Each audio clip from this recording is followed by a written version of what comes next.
Oke, baik. Assalamualaikum warahmatullahi wabarakatuh. Waalaikumsalam warahmatullahi wabarakatuh. Halo, selamat malam. Oke, baik. Kali ini di podcast Kelompok 5 kita akan membahas mengenai isu-isu ketahanan keluarga. Sebelumnya saya akan memperkenalkan diri. Perkenalkan, nama saya Fauza Putri Febrian. Boleh untuk kedua kakaknya memperkenalkan diri terlebih dahulu. Oke, perkenalkan nama saya Mutiara. Nama saya Nurul Aja Cimamba dan bisa panggil Ica. Oke, kalau yang satunya kakak Oke, kakak Anun ya. Jadi belakangan ini kan kalau kita ngobrol mengenai keluarga itu di zaman sekarang pasti banyak sekali ya berita mengenai perceraian. Nah, berita perceraian ini kalau di kalangan masyarakat itu mungkin memang tidak terlalu terlihat lah ya. Tapi kalau dia di kalangan selebriti itu kan pasti tersorot, ya kan? Dan pasti juga kita sering mengkonsumsi konten-konten yang membahas tentang perceraian juga. Nah, kali ini kita akan membahas nih mengenai perceraian itu sendiri. Kalau menurut Kak Agung ini definisi dari perceraian itu sendiri itu apa sih, Kak? Oke, jadi definisi dari perceraian sendiri itu sependek pengetahuan saya, di mana hubungan kedua belah pihak yang sudah secara hukum atau secara agama itu resmi tapi kemudian terpisah. Mungkin sedikit dari saya seperti itu sih. Oke, baik. Jadi yang awalnya itu secara hukum sudah resmi, lalu berpisah juga secara resmi aja. Betul. Kalau mungkin Kak ada mau ditambahkan dari kalau dari saya kurang lebih sama. Jadi perceraian terjadi antara suami istri yang sudah legal. Tapi kalau misalnya dari sudut pandang lain, mungkin di Islamnya begitu mereka sudah tidak menjalankan peran sebagai suami dan istri dan secara tahap 3 itu sudah secara resmi untuk melakukan perceraian, berarti itu sudah terjadi perceraian dalam sebuah hubungan keluarga. Nah, kalau untuk faktor-faktor penyebab perceraian ini, kan pasti ada ya faktor-faktor internal dan eksternal dari perceraian. Mungkin ada dari keluarga atau dari memang kedua belah pihak pasangan itu sendiri. Kalau menurut Kak Amin ini faktor-faktor penyebab perceraian itu apa saja sih, Kak? Kalau untuk faktornya sendiri itu sebenarnya banyak sih. Mungkin dari kekerasan verbal, dari mungkin dari apa ya, banyak sih sebenarnya. Terus kadang juga ada yang dari masalah ekonomi, dan secara mungkin dari emosionalnya tersendiri, kebiasaan berjudi, perselingkuhan, seperti saya bilang tadi, mungkin dari KDRT atau penyalahgunaan narkoba dan lain-lain. Mungkin seperti itu sih kurang lebih. Oke. Dari yang pertama tadi kan Bapak bilang kekerasan verbal ini ya. Boleh mungkin diceritakan tuh kekerasan verbal faktornya itu bagaimana sih? Mungkin kayak semacam penggunaan kata-kata kasar seperti itu, kemudian hinaan dan lain-lain. Kalau untuk masalah ekonomi finansialnya, Kalau ekonomi dan finansial itu lebih kepada kondisi keuangan. kondisi keuangan.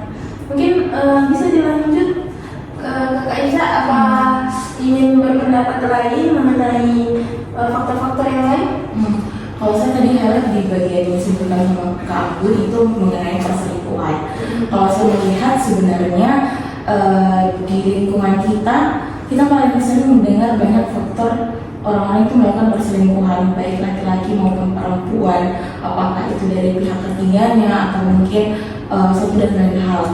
Dan kalau untuk perselingkuhan saya sendiri, saya lihat itu menjadi faktor utama orang melakukan perceraian, karena biasanya kalau misal di dalam sebuah keluarga, mungkin memang mereka dalam sebuah keluarga kita melihat mereka pasti memiliki permasalahan masing-masing, mulai dari ekonomi tadi yang disebutkan, tapi banyak kok keluarga yang bertahan karena dari faktor-faktor ekonomi seperti itu. Mungkin bisa diselesaikan dengan jalur-jalur seperti komunikasi atau mungkin ada persetujuan dari kedua belah pihak. Tapi saya rasa kalau sudah kasus-kasusnya faktornya itu sudah dari misal perselingkuhan antara ketiga, biasanya banyak keluarga yang sudah tidak mau melanjutkan hubungan lagi dan sampai pada tahap perceraian. Kemudian faktor lain juga yang saya lihat paling parah biasanya itu kalau dari KDRT, ya banyak sekarang kasus-kasus KDRT yang sebenarnya kalau kita lihat hubungannya dari luar itu fine-fine saja, tapi ketika ditelusuri ternyata contohnya suaminya melakukan KDRT pada istrinya, dan kalau saya lihat banyak kasus seperti itu dan baru diketahui ada KDRT ketika ada speak up dari salah satu pihak yang menjadi korban seperti itu. Mungkin untuk faktor secara umumnya. Jadi yang mendominasi itu perselingkuhan dan juga KDRT. Seperti apa? Kalau menurut Kak Anggun yang tadi disebutkan kebiasaan berjudi, apa sih faktornya yang bisa mempengaruhi ke perceraian itu? Apa ya? Dilihat dari mungkin dari kasus-kasus yang kita ketahui bersama itu, masalah berjudi mungkin lebih seringkali menyebabkan hilangnya sumber daya apa ya, finansial yang seharusnya digunakan untuk kebutuhan keluarga, tiba-tiba karena kasus perjudian jadi disalahgunakan gitu. Padahal bisa digunakan untuk kebutuhan keluarga, tapi malah dijadikan untuk berjudi. Nah, untuk yang terakhir Kak, faktor penyalahgunaan narkoba dan alkohol itu gimana pengaruhnya? Mungkin ketergantungan terhadap narkoba atau alkohol seringkali itu menyebabkan perilaku agresif, kasar, dan mungkin apa ya, perilakunya kayak nggak terkendali. Iya. Jadi bisa jadi itu penyebabnya jadi KDRT juga ya, itu menjadi sinkron dengan KDRT itu. Penyebabnya KDRT juga bisa dari alkohol dan juga narkoba. Makanya lingkungannya tuh jadi nggak aman. Iya. Makanya orang-orang juga lebih memilih untuk bercerai daripada tidak di dalam lingkungan yang secure gitu ya. Kalau menurut saya sendiri juga karena faktor sanksi budaya sih, karena di budaya kita kan bentuk mereka saling cinta, saling ini, tapi karena ada sanksi sosial di luar yang menjudge bahwa ya memang ya perilaku narkoba dan berjudi juga tadi alkohol itu buruk. Jadi biasanya pasangan biasanya dari faktor eksternal, misal mertuanya menyuruh untuk cerai, orang tuanya suruh mereka untuk cerai, biasanya karena sorotan dari perilaku seperti yang membuat pemaksa untuk melakukan perceraian, karena juga dari faktor bisa menjadikan mereka lebih agresif. Berarti yang on point itu sanksi sosialnya itu. Nah, pasti kalau dalam perceraian itu ada tuh dampak-dampak yang terjadi di perceraian. Mungkin dampaknya terhadap anaknya, atau terhadap kedua belah pihak, atau kepada keluarga-keluarganya yang lain. Nah, kalau pendapatnya dari Kak Anggun ini, dampak-dampaknya itu apa aja sih? Kalau masalah dampaknya tuh mungkin dari poin utama dari yang kita bahas kali ini tuh berdampak pada emosional bukan sih? Karena banyak banget orang-orang yang mungkin bercerai itu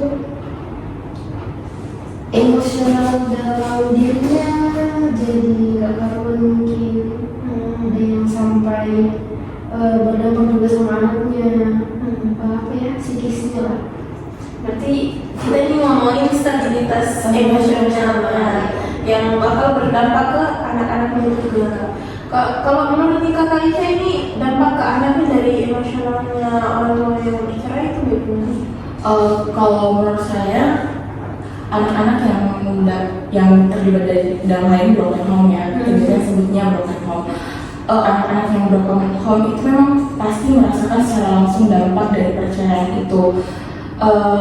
Pertama, mereka pasti tidak secara utuh mendapatkan dukungan sosial dari orang tuanya, mendapatkan kasih sayang dari orang tuanya. Karena mereka sekecil-kecilnya anak, mereka juga pasti tahu bahwa ada masalah dari keluarganya mereka. Ayah dan ibunya mungkin mereka pernah melihat ayah dan ibunya berkelahi di depan mereka, dan pasti itu berpengaruh pada stabilitas emosinya mereka tadi, mulai dari pasti anaknya tidak bisa melakukan perkembangan sesuai dengan perkembangan anak pada umumnya. Kemudian yang tadi saya lihat juga bukan cuma dari anak sih, orang yang melakukan yang terlibat perceraian juga pasti ada dampak dari mereka secara stabilitas emosi, karena tidak mudah bagi seseorang untuk menerima bahwa mereka mungkin menjadi dalam tanda kutip menjadi janda atau lain hal. Kan orang selalu meladeni orang-orang yang melakukan perceraian, apalagi perceraian yang masalah-masalah seperti itu. Jadi cukup sanksi sosialnya cukup terasa bagi orang yang melakukan perceraian. Berarti poinnya itu kalau untuk anak dalam perkembangan itu bisa stagnan ya, bisa terpause gitu. Kayak ada ketertinggalannya di perkembangannya karena tidak ada dukungan-dukungan dari kedua orang tuanya yang utuh. Terus kalau untuk kedua belah pihak juga pasti ada perasaan-perasaan yang berubah begitu, ada perubahan dan harus beradaptasi kembali ke posisi yang saya di posisi baru sebagai janda dan juga seperti itu. Nah, kalau kita bicara tentang kasus perceraian ini ya, nah hasil riset yang ada di Indonesia itu yang kakak berdua ketahui itu gimana sih keadaan yang ada di Indonesia mengenai kasus-kasus perceraian? Kalau menurut saya sih, kalau dari statistik memang lumayan banyak, sekitar ribuan kasus per tahun. Tapi kalau menurut saya ketika dibandingkan dengan jumlah perceraian di negara lain, mungkin Indonesia berada di posisi tidak teratas begitu, karena itu tadi ya tidak umum sebenarnya, apalagi di lingkungan yang di desa-desa itu mereka tidak umum untuk melakukan perceraian, mereka cenderung untuk mempertahankan rumah tangganya. Tapi kalau beda lagi kalau misal di lingkungan perkotaan, orang-orang itu lebih banyak berani untuk melakukan perceraian. Kalau menurut data dari BPS pada tahun 2022 itu jumlah perceraian mencapai 400.000 kasus, dan itu menurut saya sangat tinggi sih melihat juga ketika dibandingkan dengan data pernikahan per tahunnya. Menurut saya seperti itu. Kalau menurut kakak Anggun ini, jadi faktor utama yang bisa diidentifikasi sebagai penyebab perceraian di Indonesia sendiri kan tadi sudah di-mention oleh Kak Ica ya, ada 400.000 kasus, berarti kan banyak sekali.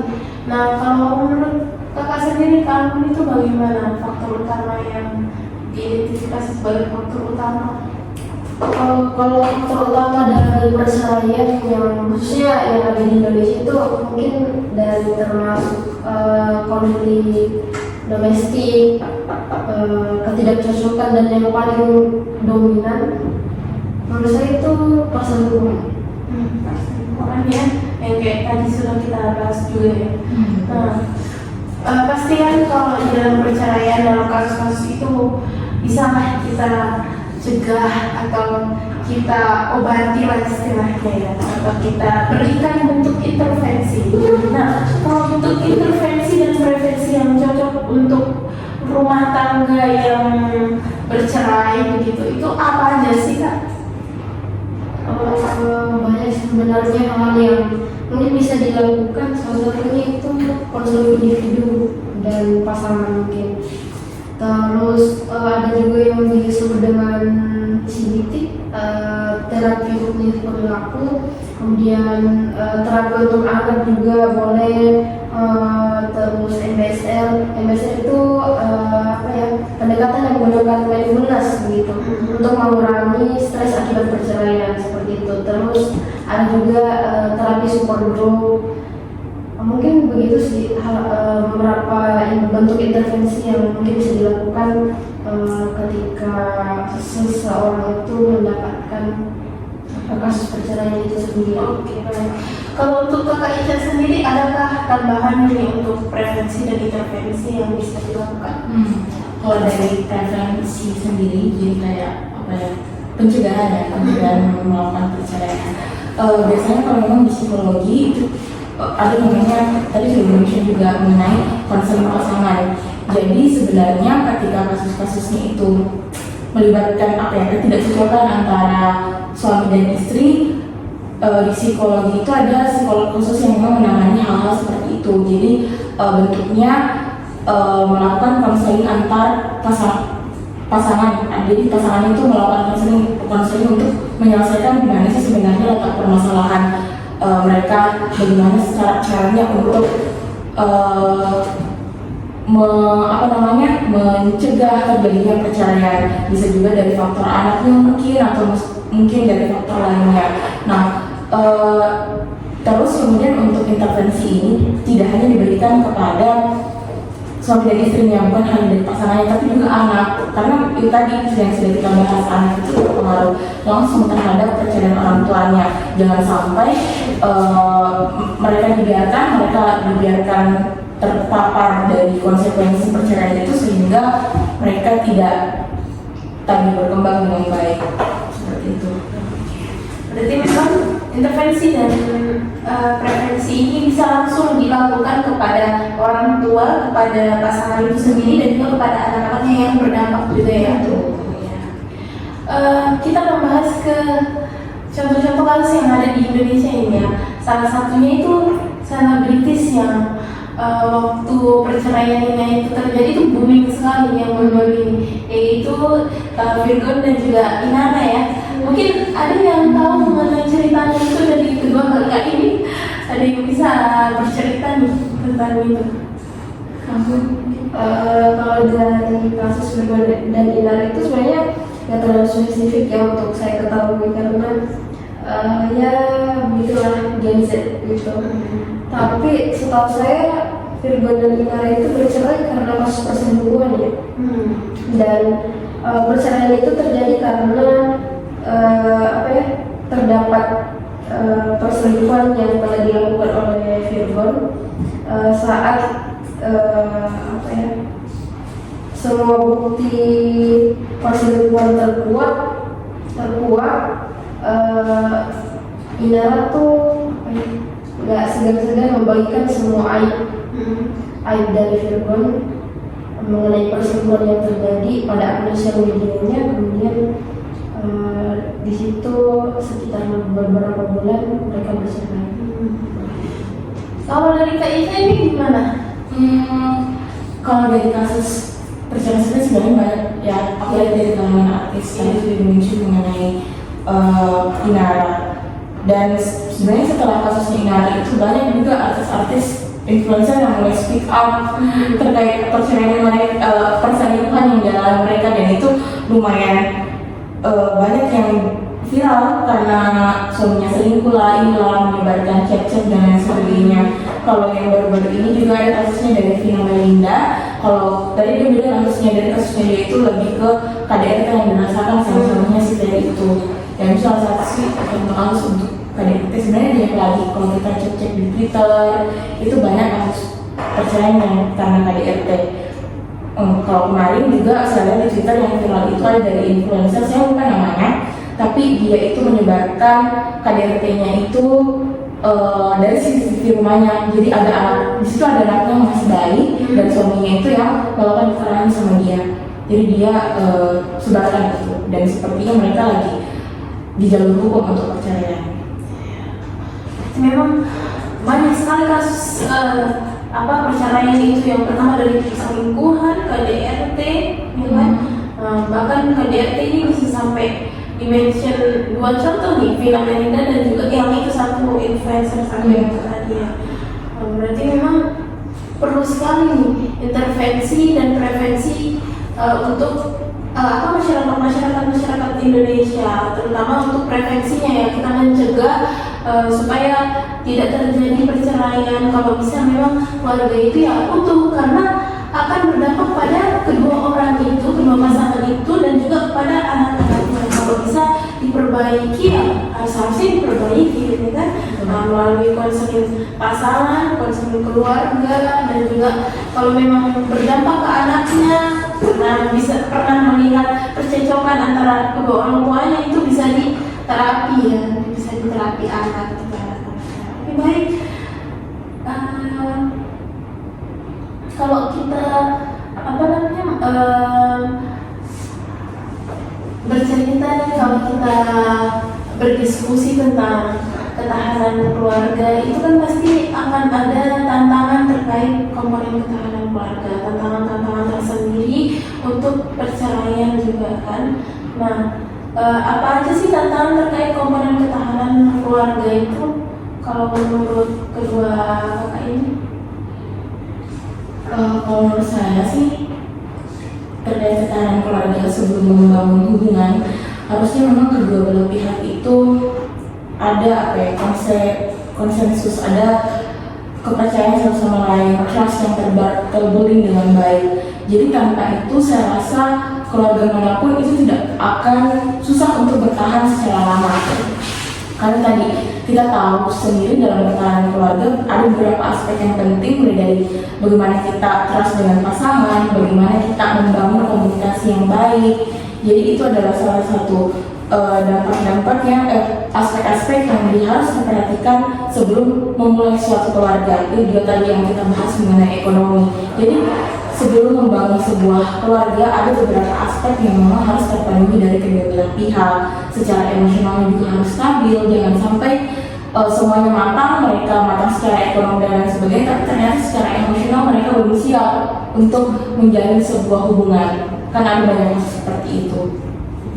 Oke, itu tadi dari Kak Isya ya. Kita kembali ke Kak Anggun nih. Gimana sih Kak menurut Kak Anggun? Kalau menurut saya sendiri itu untuk pada masalah ketahanan keluarga sendiri sebenarnya ada salah satu cara, yaitu penyelesaian masalah. Di mana-mana pasti masalah ada jalan keluarnya, tapi dalam konteks yang kita bahas itu meskipun ada pasangan yang memilih untuk memperbaiki hubungan, banyak juga pasangan yang gagal. Maka dari kegagalan tersebut yaitu timbul perceraian. Padahal kalau dipikir-pikir, setuju nggak sih masalah cari jalan keluar? Udah clear, udah harus melibatkan perceraian. Tapi ya walau sih mungkin banyak yang mungkin udah entah itu dari perselingkuhan, KDRT, tapi kan kembali ke masalah perasaan. Namanya perempuan pasti dominan ke perasaan. Sesakit apapun perempuan pasti bakal memilih jalannya untuk udah, kalau udah nggak bisa udah. Jadi kalau dari Kak Anggun ini menyelesaikan masalah juga harus ada di dalam keluarga ya, harus ada strategi nih buat menyelesaikan masalah supaya tidak ada perceraian gitu ya. Walaupun masalah itu seberat apapun harus dicari solusinya, dicari solusinya. Nah itulah memang perannya seorang suami dan istri dalam rumah tangga ya. Harus bisa bagaimana sih cara mencari solusi buat masalah kita, kan di rumah tangga pasti nggak mungkin nggak ada masalah ya, pasti ada terus itu masalah, mulai dari mereka mempersiapkan pernikahannya sampai mereka menjalani pernikahannya pun itu pasti ada masalah semua. Kita saja yang jomblo-jomblo gini ada masalah terus ya, ada masalah terus, apalagi yang sudah berdua rumah tangga, ada lagi anaknya, aduh masalahnya sudah berat ya ternyata ya. Tapi itu kembali lagi kita harus mencari solusinya di dalam masalah itu. Nah, kalau ada nggak sih strategi lainnya untuk ketahanan keluarga nih? Jadi saya dulu ya. Ya boleh. Kalau menurut saya hal terpenting saya tadi yang saya bahas itu juga komunikasi efektif di antara kedua belah pihak. Kalau kita ambil contoh di pasangan-pasangan aktif ya, yang biasanya mereka memperlihatkan yang terlihat hubungannya harmonis, kita tidak tahu di belakangnya gimana, tapi yang kalau kita lihat kan mereka harmonis. Biasanya mereka itu sering melakukan komunikasi kayak mungkin digital seperti itu ya. Jadi ada dalam walaupun banyak masalah di antara satu sama lain, tapi mereka berusaha untuk menyelesaikannya itu dengan cara komunikasi. Karena banyak sebenarnya masalah yang tidak bisa diselesaikan secara teknikal, tapi dari conversation satu sama lain, jadi dari detail-detail yang terbangun, mereka bisa saling mengerti satu sama lain. Bagaimana sih isi pikirannya istrinya, bagaimana sih isi pikiran suaminya, bagaimana caranya untuk memahami satu sama lain dari sudut pandang satu sama lain. Itu kan sebenarnya tidak bisa kita capai kalau cuma diam-diam saja. Silent treatment kan ada tuh, kita kenal silent treatment kalau terjadi berlama-lama juga bahkan bisa jadi menjadikan itu perceraian. Kenapa? Karena itu tadi emosi yang ada dalam dirinya pasangan akan memuncak, akan jadi bom waktu nantinya ketika mereka sudah tidak bisa menahan itu. Jadi ketika ada sistem komunikasi yang terbangun satu sama lain di antara suami dan istri, mereka bisa cari tahu masalahnya apa sih yang buruk dari diri saya. Nanti terbangun evaluasi di situ. Jadi terbangun apa ya, cerminan diri itu sebenarnya mereka harus bertindak berperan sebagai suami itu bagaimana, berperan sebagai istri itu bagaimana.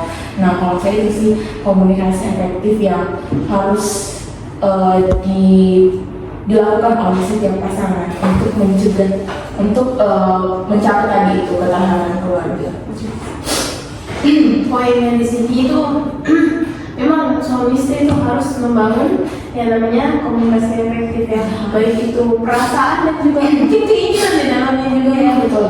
Mau keinginan atau ketidaksukaan, perasaan, emosi yang dirasakan itu harus bisa disampaikan. Nah kembali lagi harus saling percaya dan keterbukaan di dalamnya ya. Mungkin nanti tambahan dari kamu. Itu aja sih kalau udah baca. Dan memang komunikasi itu penting banget dalam suatu hubungan apapun, dari pertemanan, karena kan kita tidak punya otak yang satu begitu kan, kita punya otak yang berbeda-beda nih. Saya punya otak sendiri, Kak Isya punya juga, Kak Unggun juga punya, kan mungkin kita punya pendapat yang berbeda-beda, perasaan yang berbeda-beda. Nah untuk menyatukan semua itu ya caranya komunikasi. Makanya Tuhan itu menciptakan mulut ya kan, untuk kita bisa berbicara, mengungkapkan apa sih yang kita rasa, apa sih yang kita pikirkan gitu ya. Oke. Nah mungkin ada lagi tambahan lain mengenai pembahasan kita pada hari ini mengenai perceraian dan ketahanan keluarga nih. Kalau menurut saya sih hal yang harus diperhatikan kepada semua orangnya yang mau menjalin suatu hubungan, untuk menjalin suatu pernikahan, karena sebenarnya itu tadi dampaknya, efek-efek yang terjadi itu bukan cuma dari satu pihak saja, tapi semua merasakan. Bahkan sampai ke orang yang belum ingin menikah, bahkan jadi banyak orang yang tidak mau lagi menikah gara-gara melihat bayangan kasus perceraian. Jadi itulah yang sangat-sangat merugikan dari sisi perceraian. Mungkin itu sih kalau menurut saya. Jadi ke orang lain jadi trust isu gitu ya, kalau kita jomblo-jombloin, aduh bagaimana nanti kalau kita berumah tangga gitu, trust isu. Adakah lelaki yang memang bisa mengerti gitu, yang bisa mengerti dan sabar menghadapi seorang istri yang bagaimana gitu ya?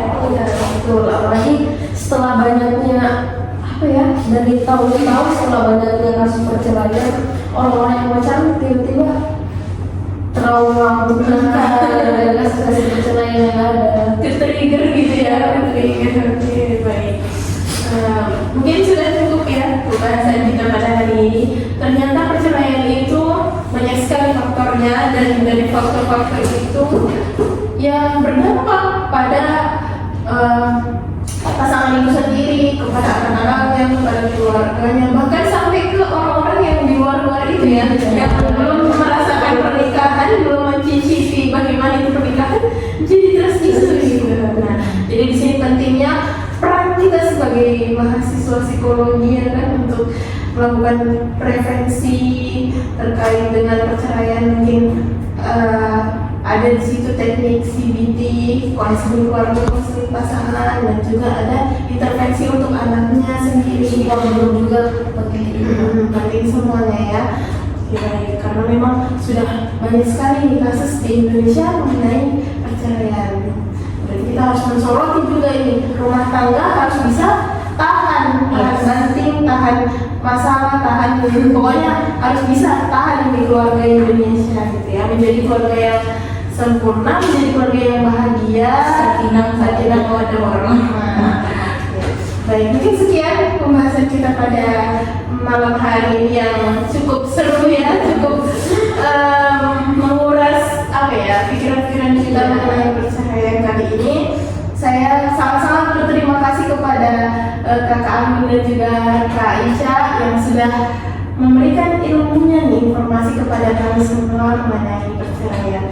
Mungkin sekian dari saya akhiri. Assalamualaikum warahmatullahi wabarakatuh. Kembali lagi ke podcast